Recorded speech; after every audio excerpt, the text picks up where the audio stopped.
So there's a ton of people asking for a video on the Sony X900H. And well, there's a bigger number, the X950H. So I thought I'd do a 2-for-1, give you the features of both TV, compare and contrast them, and find out which one's for you.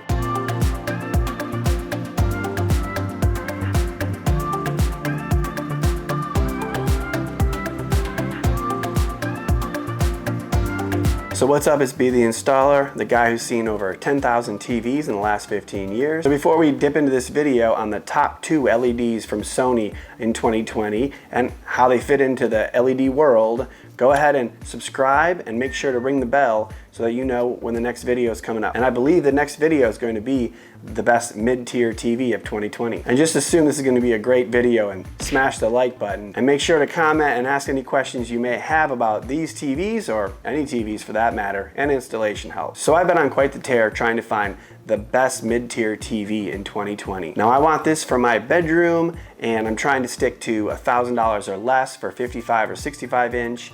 And it's all subjective what mid-tier is, so I hope that's not too presumptuous price-wise, but I'm just trying to give you guys a great idea of what you can get for $1,000 or less. And I just thought starting with these 2 Sonys would be a great start. And since Sony knew I was going to be making this video, they priced these TVs perfectly.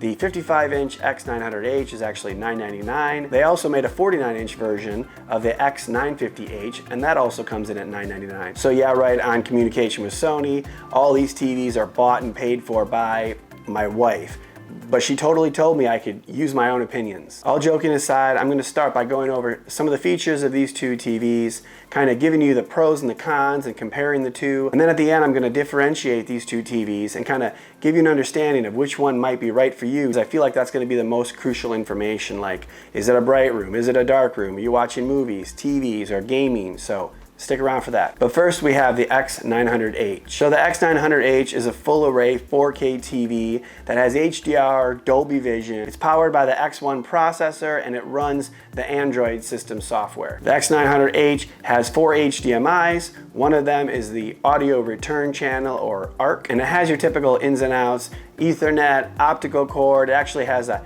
headphone jack. One of the most important features to talk about right off the bat is that this TV is actually HDMI 2.1 ready. So it will have the ability to do 4K at 120 for gamers, also has VRR, and it will also have eARC coming. So these are all going to be ready in a firmware upgrade. Many have said that it might be a little bit of a game by Sony to hype up this firmware update so that they can really boost PS5 sales, but you know, I'm kind of excited to see whether or not this 4K at 120 will be a reality right away, but definitely the VRR is great and the eARC is great for Dolby Atmos. But for the majority of us, we actually want to watch something on this TV too. And for that, the X900H boasts fantastic color. It's got really good brightness and it has fantastic contrast as well. So for movie and TV watching, it's very good, and they actually have a calibrated Netflix app, so that among many other apps, great for TV and movie watching. One thing I like about the Sonys and the Android system is that you can sign in with your Google account and then you can bounce around from app to app pretty quick and easy. As I said, the brightness is good in SDR and it's pretty good in HDR as well, and Sony's known for having very accurate color reproduction. The speakers on the TV are okay, but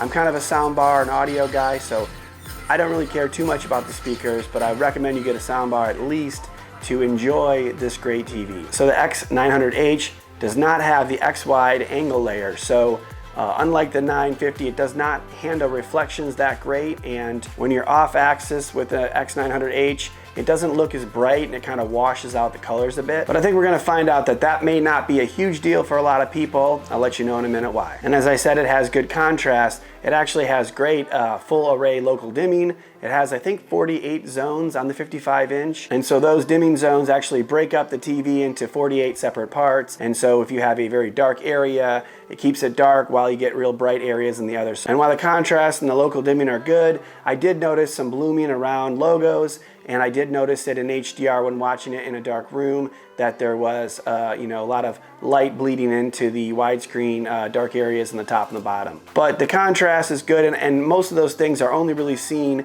in a dark room or when you're comparing it directly against an OLED, which is pretty tough to beat on the contrast. And so that's kind of a summary of the X900H. Great picture, great contrast, not great with reflections, but pretty much ready for you know, next gen gaming. So now we have a little bit of a sibling rivalry here, because I've seen a lot of people pouring over these two models, and no matter how close brothers are, everyone is unique and needs their own space, and that's no different here with these two Sonys. So the X950H actually boasts the even better X1 Ultimate processor. So I know it sounds pretty much similar because I said the X900H has the X1 processor, but that's just the regular processor. This is the X1 Ultimate processor. And in addition to the processor, the X950H also has better SDR peak brightness and much better HDR peak brightness, nearly double the X900H. And so it has an even better picture quality in two different ways, both with the processor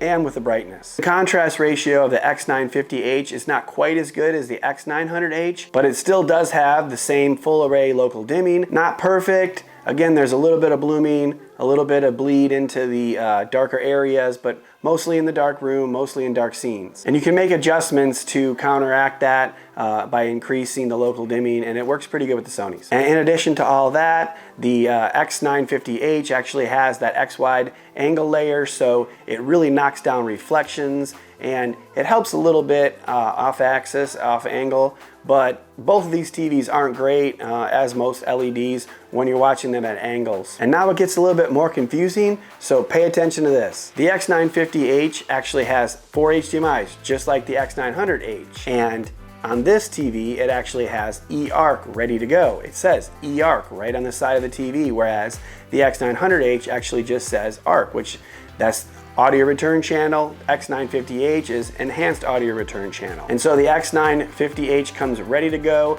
able to transmit Dolby Atmos right out of the box. But that is it for the HDMI 2.1 features on this X950H. There is no plan for it to have 4K at 120. There is no plan for it to have VRR. And this was disappointing to hear for Sony's flagship LED. I'm not sure if they just didn't think it would be the TV for gamers. I don't know, let me know in the comments what you think about that. Would you be more excited about the 950H if it had the 2.1 updates coming? But the X950H also has the same Android software, pretty quick and snappy. And I didn't forget to mention, but they both do come with a gigantic Bluetooth remote. I'm not a huge fan of this. It's okay. I wish it was a little bit smaller, a little bit easier to use, and I wish it was backlit too. I don't know why more manufacturers aren't making either the remotes easier to use or backlit, because a lot of people watch movies and things in the dark. So before I make the direct comparisons and kind of figure out which TV is for you, I just want to really reiterate how good these TVs are. Way back in the day, Sony was the new kid on the block, but now they're known for making exceptional, very cinematic, great LED TVs with very vibrant pictures. And while I feel other manufacturers, who I won't name here, have cut a lot of the technology or kind of cheaped out their LEDs, I feel Sony has been consistent and been trying to add quality each year. But on to the brothers analogy. So I have a brother and I have two boys. So it's a pretty easy analogy to make. So it seems pretty evident to me that the X950H plays the role of the big brother pretty well. I mean, it's looking good, it's feeling good. It has that top X1 Ultimate processor, and it's fast and smooth, and people are drawn to its really good picture quality and great HDR brightness. It has that eARC ready to go for Dolby Atmos, but maybe like a big brother, it's not thinking too far ahead and not prepared for the future, so not ready for that firmware update. It's not going to get that gaming feature, it's not going to get that VRR, but Big Brother is all dressed up and looking good. So if you're getting this TV just to watch cable TV and watch HDR movies, Netflix, that kind of stuff, and you're just looking for a TV that looks fantastic and is ready to connect to your Dolby Atmos soundbar like a Sonos ARC or something like that, this TV is probably for you. And on the other hand, the X900H is a little bit more down to earth, slightly less flashy, still a great processor, still good for watching SDR, not quite as flashy and bright on the HDR, but still good. The X900H is also the smarter, more responsible brother. It's at home studying, trying to get ready for the big test, ready for the big firmware update, ready for the HDMI 2.1 update, gonna get that 4K at 120, gonna get that VRR. Eventually it's gonna get the eARC as well. So when that big firmware update comes, the X900H is ready to go, future-proof. The X900H doesn't handle reflections or angles quite as good as Big Brother, but overall, if you can save a chunk of change, there's not much missing on this TV. If you're still looking for a great TV, not quite as bright as the 950H, but you're looking to get that next-gen console soon and want to save some cash, the X900H is a happy medium between expense and future-proofing and still having that exceptional X1 processor from the Sony. So I hope this video has offered some relevant information for you to kind of decide which one of these two TVs might be right for you. Definitely smash the like button on your way out. Make sure to subscribe and ring the bell to be notified when I post the next upload. And just remember, with my help, you can be the installer.